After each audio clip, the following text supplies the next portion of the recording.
Hey guys, welcome to Celia's playlist. I am here with Taz Defiant, the symphonic metal amazing artist that I have here today. So Taz, I'm bringing you on. I want you to tell me what got you into these complex like metal Well, I orchestrated started. like It just I started. it's like a symphony it's so many layers. I want to hear about it. Well, I started in fourth grade. I picked up the trumpet. I wanted to follow my brother's footsteps. He was played trombone. Teacher goes, "You're not going to reach the trombone. You can't reach far enough." I said, "I didn't want the trombone. I said I want trumpet. It's small and easy to carry." But I'm 2 feet tall, so it was not small and easy to carry. But I grew in a sort of affinity towards classical music, and I just started writing my own stuff. Then I heard Steve Vai on guitar when I was in high school, and that put me onto guitar. Then I heard Goldfinger, and that was it. And it was punk music. But punk was fun, but I felt like I wanted more. So I took that past and that symphonic edge, and I wanted to create something that goes beyond just energy. I wanted to tell a story. I wanted people to get pictures in their heads when they hear my music. I want to portray what I'm trying to write about. I love that. And I love that you're able to do that with so much complexity because when you're listening to your music, there's so many layers. How do you come up with all of these different parts? Because you have to have like a degree of knowledge in like music and music, I guess, composition and theory to like be able to make such a, I keep using complex, but complex like arrangement. Well, I mean, for the music for me, I learned to read music from an early age because of the trumpet. So that just kind of, I don't know, it just kind of clicked. I took a little bit of theory in high school, but theory was not really the base of what I'm doing. I Mm-hmm. just learned what I felt I needed to learn. And at the time, I didn't know why I was learning some of these things. Like when I learned to read, like beyond treble and bass clap, but reading tenor clap and reading how and learning to write for violins and violas. I didn't play any of those instruments. I didn't know why I Mm-hmm. was learning. I just said, I think I need to learn this. I like that, like, it didn't limit you not being able to play the instrument to be able to write for the instrument because I feel like that's something that people allow to be a barrier for them because as long as you understand I guess the melodies, the feelings, and what you're trying to portray, it allows you to figure out those parts. And especially, like, you make a good point. Like, if you play a certain instrument, you know a certain kind of music, like in terms of like the where everything lies in the sheet music. Because I played viola and I played flute, and they're in two very different, you know, I guess both mindsets, but also ways that you would like, I guess, write those parts. So, what was like, your process in being able to, I guess, imagine these parts to come together for your music? Well, I have a condition known as synesthesia. It's the and everything that if I you put me in a room when I hear something, I'm gonna see it. Mm-hmm. That was actually the process for my music video. I did my music video for that song for my very first release, not because it would be big, not because everybody would see it, but because I liked what I saw. I liked the visuals that I saw, and I Mm-hmm. wanted to put that down. That's really cool. I know that that's like it's not the most common thing. So can you tell us what synesthesia like is? I know that you mentioned you see stuff, but like what at its core is synesthesia? Synesthesia is the overlapping of senses. You could smell something. You could smell, and then you Mm-hmm. taste something. You could hear something, and in your head you're going to see it. It's overlapping of different senses. Where do you think that like that influence in particular has like allowed you to grow as an artist? Because I know, I believe John Mayer is someone that also has like synesthesia, and like that's one of the reasons his music is the way his music is. Well, I mean, I consider myself a spiritual individual. consider myself open-minded on a lot of this. I find that limiting our own beliefs, it not only limits ourselves but limits our growth, especially with other people. But for something like synesthesia, I have to meditate. I have to sit there and just listen with no distractions and just see what's in my head. And sometimes it gets exciting, sometimes it's a little fractured. Sometimes it was it was even a little different. Like, part of what happened with the music video was I wrote like one paragraph on paper, what I wanted. Like, I wrote the different characters down for the video, and I wrote down what happened with them, what they represented. And then I handed it over to my videographer. I said, "Can you make this?" She goes, "Oh yeah, I can do that." That's really cool. And I love the fact that you had like different characters but played by yourself in the music video. And I gotta ask about the clown. Where did the clown come from? I wanted it to be an aspect of my inner child, but sitting in an abandoned warehouse, getting clown makeup put on, kind of made me feel a little bit like I was Cousin It. When there was no from It. If I felt like I was in a horror movie, I wanted to be the innocent child, but it was just weird. I mean, I love that you were using like the metaphors though. You know what I mean? Like, is that like, are you kind of like a bigger picture writer in that kind of way? Because I always speak in metaphors. I am a big fan of metaphors and things along those lines. And I know that there were a lot of aspects that I did see in the video as I took a quick look through it.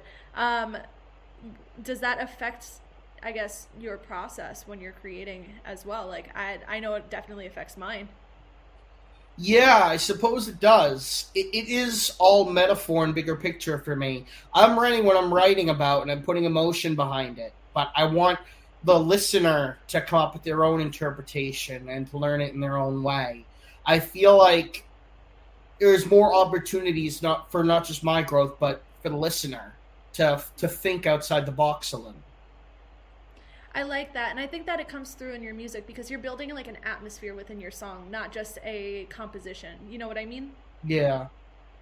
I think that the complexity. I keep bringing that up just because, like, when I found out, like, hey, like, I wrote all of this and I did basically all of this, like, I'm like, what? Because for the listeners' knowledge, we actually know each other in real life, and my we met at a street fair first, but then I was having a meeting with Arizona Lindsay one day, and she's like, "You got to meet this guy. Like, he comes in with all of the sheet music, and he wrote it all himself, and this and that." And then you walk in the front door, and I'm like, "Wait, I know this guy."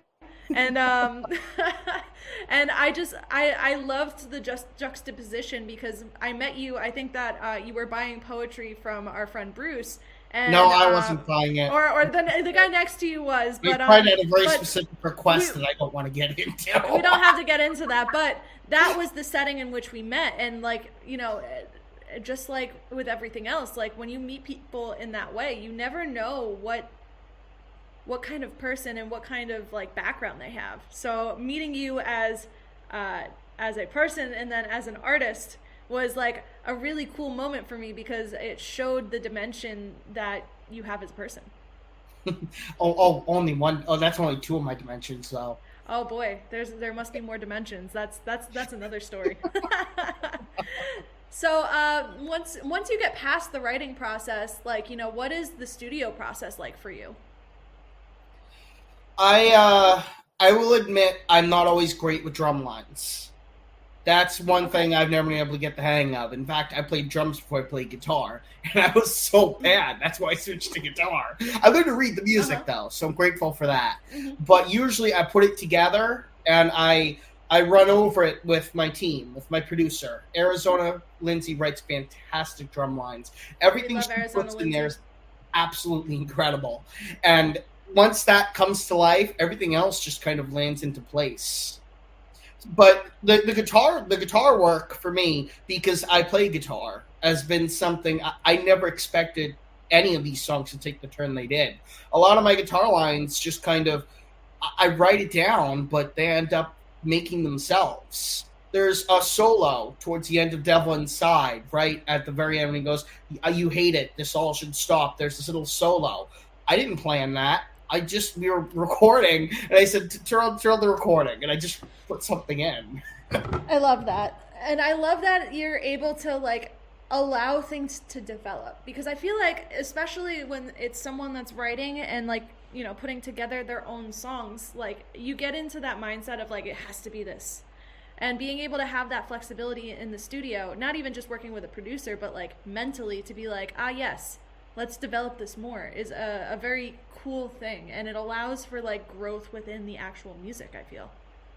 It does. I've found that I love the writing process and I love the creation process and I love doing part of that myself. But Mm-hmm. ultimately, I find it important to work with other people. I think that having a closed mind and wanting to control everything isn't always a positive mindset. I believe there's more together.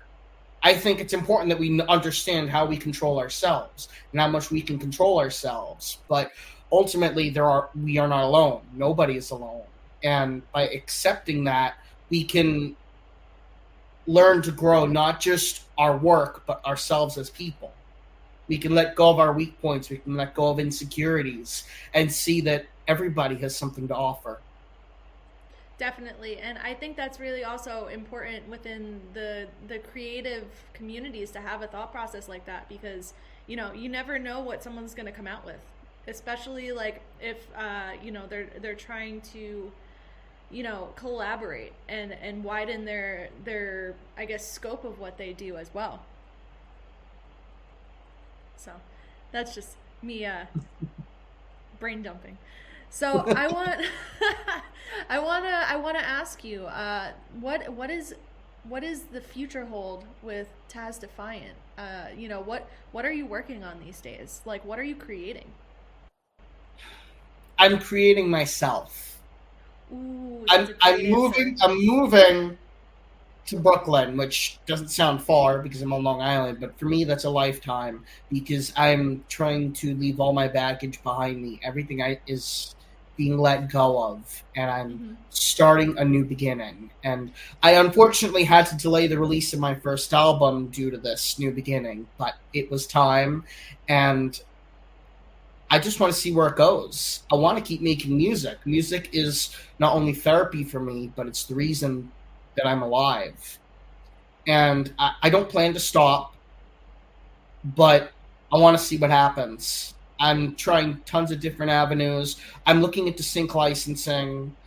Um, I'd like to tour. I would love to tour, but I have to see. I have to see how things go. I feel like I just felt called to Brooklyn. I felt the Brooklyn, New York City area. There's more people. There's more opportunities. I feel like practically that's where I should be. New York City is practically the capital of the world in a sense. The way so many people come, and I feel like for communication, there's no better place for me than New York City. And from there, who I knows? love that. I love that you're working on essentially creating a new reality for yourself. A better That's essentially reality. what it is. And I love that concept because I have had to do that a number of times for myself. Like, I had to like figure out what's working for me, what's not working for me, what do I want to take into the future and like, that like having that move, like when I moved over to where I am now, I had that whole reset and that allows you to discover a lot about yourself and it allows you to open up new creative avenues that may not have been possible before. So I commend you for making the jump. I'll admit to being scared. I mean, that's part of it, but like, isn't that like part of it that makes it a little exciting too? Until I made this decision several months ago, I never saw fear turning into anything other than fear. And I Mm-hmm. suppose that was past trauma. But I've learned recently that fear can be powerful. And with proper distance, it can be a friend. From that fear, we can bring awe into who we become. And once that awe steps in, there's nothing left but excitement for the future and for the present. I think I needed to hear that today, so thank you. I'm going to ask you the last question that I've been asking everyone, real quick, just because I'm looking at the time. If someone was going to start in music today, or just start creating today, what would be your piece of advice for them? And you could take that in any direction. What would be your piece of advice to someone that wants to start? Keep an open mind, but know who you are, know what you want, and know what you're worth. Once you know all those keys about yourself, then when you open up, the right people will come. I like that a lot. That's great advice. Awesome. So, Taz Defiant, where can people follow you on the internet? Everywhere but Facebook. And is it under Taz Defiant? Yes, Taz Defiant. Amazing. So thank you so much for sitting down with me today. This was such a fun interview. I learned so much more about you today than the amount of times that I've met you, and I'm glad that we had this time to actually have a conversation and hang out. This was a lot of fun. Thank you for coming on today. Thank you. Of course. And to everyone else watching on the internet, make sure you go check out Taz Defiant, and I'll see you guys on the next interview.